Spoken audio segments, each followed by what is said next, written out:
who will represent you in Congress moving forward? It's all about the votes, right? A lot of it, though, depends on where you live and the makeup of your congressional district. That makeup is changing because lawmakers in Missouri and Kansas, by law, have to draft new maps this year based on population.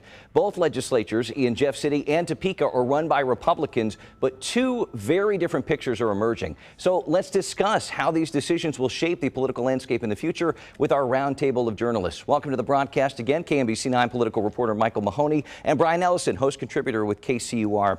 Gentlemen, let's start in Kansas. We know that the House and Senate approved a map. Democrats have told us on this program they feared a push to split up Kansas' only Democratic-leaning district, the Kansas 3rd, now represented by Sharice Davids. They're also grouping Lawrence in with the big first. Michael, bring us up to speed on what's going on in Topeka.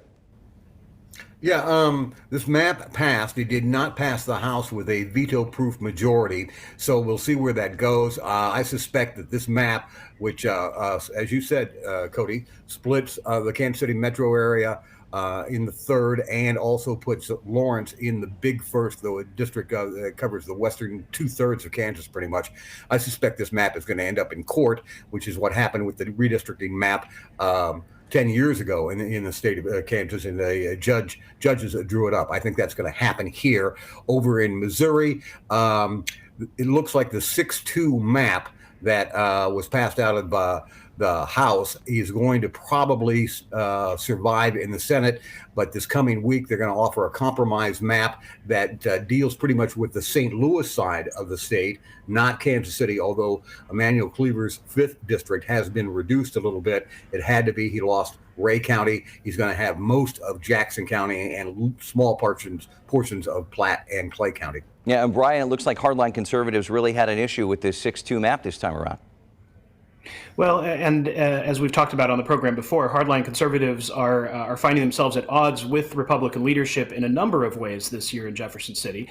The reality is that 6-2 map does preserve intact most of Jackson County, certainly the Democratic base that Congressman Cleaver relies on. The implications, had that not occurred, are that Kansas City would have been carved up, and including Jackson County, among 3 different districts, and Kansas City voters would have been paired with voters in Columbia, in Jefferson City, possibly with far southwestern Missouri, possibly with the northeastern corner of Missouri. And so there have been a lot of maps out there, but as Michael said, it does appear that 6-2 map is likely to have enough support to pass. Sure, and we saw opponents in Kansas. Oh, go ahead, Michael. Well, I just wanted to point out to our viewers here that there are 3 important criteria that these redistricting maps process have to make. It is they have to be contiguous districts, they have to be compact districts, and they have to have communities of interest together. And people are going to argue in Kansas in particular that the city of Lawrence has little to do with western Kansas. And that's one of the reasons that map may end up in court. For the most part, the map that they've drawn in Missouri, the 6-2 map that seems to be the likely result, does meet those criteria of being compact, contiguous, and sharing communities of interest. All right, important note there. Brian, we know there were other matters up for consideration in Jeff City, like the supplemental budget. Governor Mike Parson wanted that raise for state workers by the end of this month. Where does that stand? Well, it seems to have hit a logjam in the committee where it is being considered. Look, lawmakers in Jefferson City are up against a deadline to spend a huge chunk of federal money by March 24th.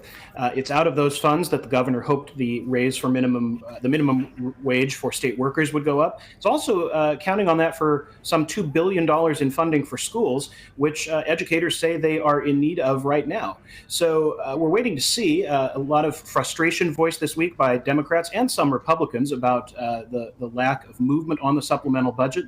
But again, those deadlines are coming, so I would expect that we'll see something in the next couple of weeks. All right. And Mike, we've seen a couple of COVID-related and you could say COVID-adjacent bills in Missouri right now. One pitched by Democrats would reimburse school districts for lawsuits lodged by the Attorney General if they win. Another from Republicans could give taxpayers the ability to boot school board members out if they don't like what they think, basically.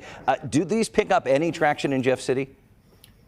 I think they both get serious consideration, but I think it will be things that will be discussed throughout the term of the legislature, and they go to May 13th. The other thing in terms of deadlines, over in Kansas, the governor wanted her elimination of the grocery tax bill by the end of this month. That's not going to happen. All right. Well, we'll leave it there. And we know that there's a lot to watch in Topeka and Jeff City. Michael Mahoney, Brian Ellison, thanks so much for joining us today on Heart of the Matter.